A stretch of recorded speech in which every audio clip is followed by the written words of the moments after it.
Deferred tax liabilities.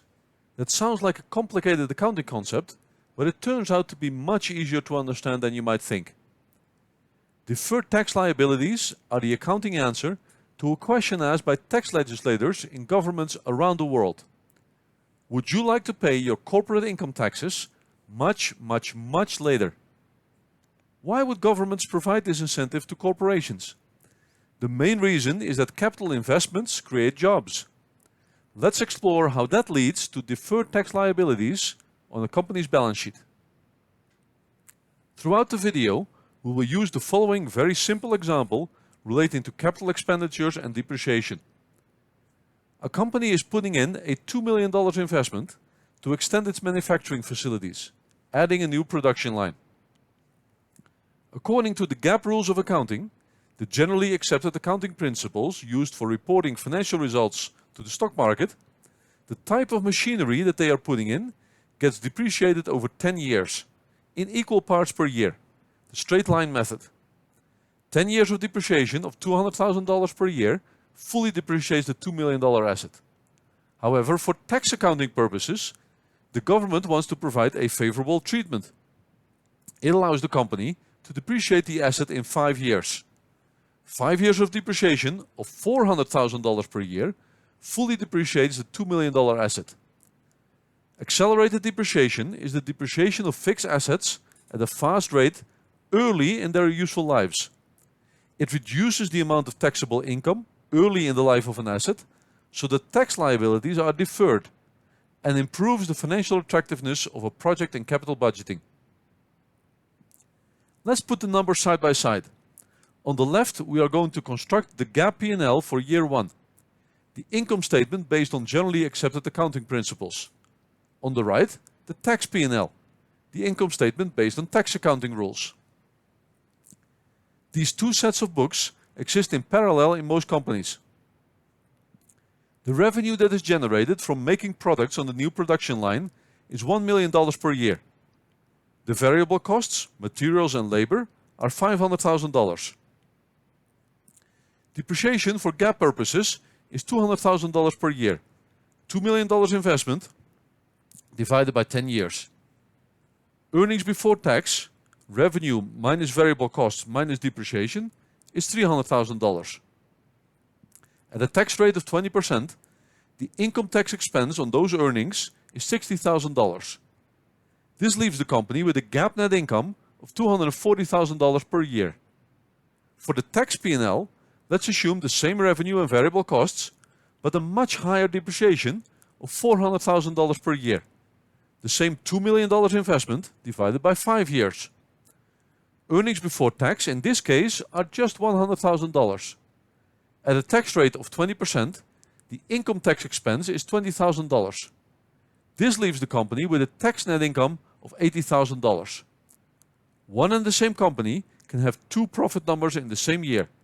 The profit per generally accepted accounting principles that is reported to the stock market on the left, and the profit per individual country tax rules that is reported to the tax authorities on the right. For GAAP purposes, we love to spread the depreciation over as many years as possible. The lower the depreciation, the higher the net income. From the perspective of the stock market, more income is better. For tax purposes, we love to record depreciation as early as possible. The higher the depreciation, the lower the income, and the lower the tax expense. How about combining the best of these two worlds? High net income, but not having to pay all your tax expense just yet. Welcome deferred tax liabilities. The GAAP financial statements are usually viewed as the leading perspective. However, we do need to account in those GAAP financial statements for the difference in income tax expense between the two approaches. That's where deferred tax liabilities come in. Let's zoom into the income tax expense line. What is the journal entry for this in the GAAP books? 3 accounts are involved.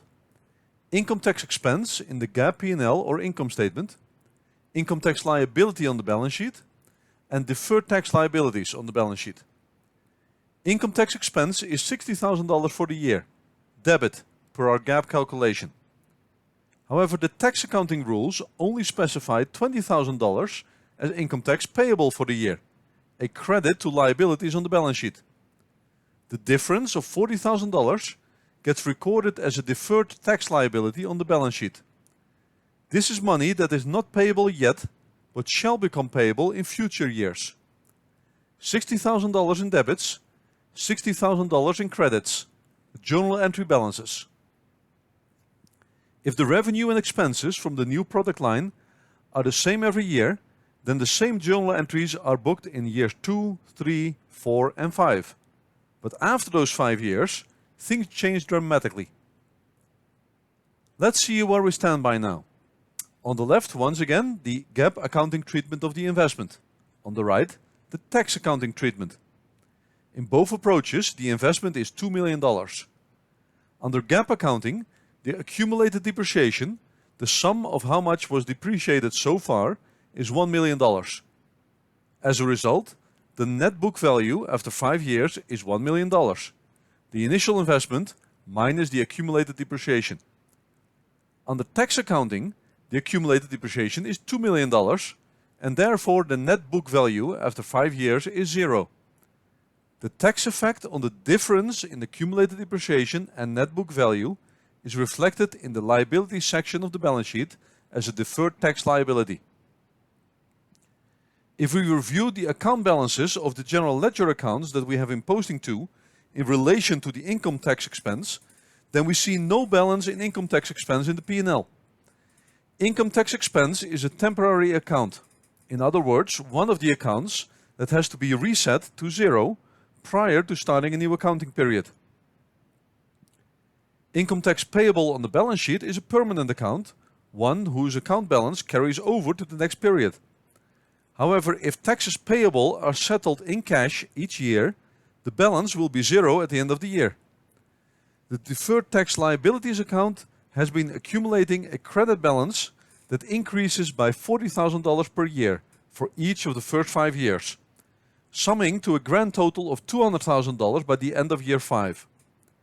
If you reconcile the deferred tax liabilities account, then this $200,000 is equal to the $1 million difference in accumulated depreciation between the GAAP books and the tax books times the corporate income tax rate of 20%. Let's move on to year 6 when things go in the opposite direction. The GAAP P&L is still the same as before, but the tax P&L changes dramatically. For tax accounting purposes, the asset is now fully depreciated, so there is no depreciation to be recorded anymore. The earnings before tax for tax accounting purposes skyrocket to $500,000 per year. At a tax rate of 20%, income tax expense on that is $100,000 per year. Net income is $400,000 per year. How do we record in our GAAP books the difference in income tax expense for GAAP purposes of $60,000 and the income tax expense for tax accounting purposes of $100,000? By using the same accounts as before, but with a slightly different split in debits and credits in the journal entry. The debit to income tax expense is still $60,000 per year, but the credit to the income tax payable liability is $100,000 per year. The difference of $40,000 gets debited to deferred tax liabilities on the balance sheet. $100,000 in debits, $100,000 in credits, the journal entry balances. Same journal entry for year 7, 8, 9, and 10. By the end of year 10, the book value of the investment in both the GAAP treatment as well as the tax accounting treatment is the same. Original investment of $2 million, accumulated depreciation of $2 million, net book value of 0. However, in the GAAP books, we took 10 years to get there, and in the tax books, only 5.